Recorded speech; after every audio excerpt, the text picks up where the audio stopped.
I went to see her at a lecture she gave in 1992. It was a Forum on Global Change in DC.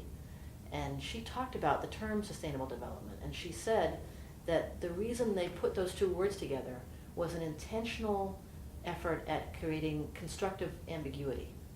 That you take these two words that have nothing to do with each other and you put them together. And you don't necessarily know what it means.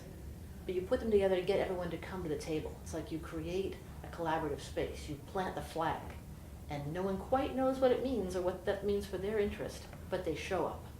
And getting people to show up like that at the table globally was an enormous achievement without necessarily knowing what the final outcome would be. The story, Dr. Brundtland's story, is a fascinating one and impressive on so many levels. She rose politically at a time in a country where it was hard and still remains hard to be a woman, and she was the first Minister of the Environment for Norway, and eventually became a three-term Prime Minister.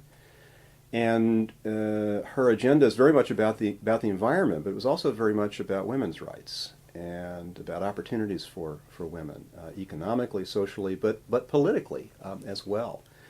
So she was very instrumental in passing a gender equality law that actually mandates that a certain percentage of candidates have to be women, and later a certain percentage of public employees in public boards and public entities that have to be female, and that's a pretty radical, at least by American standards, a pretty radical thing to do.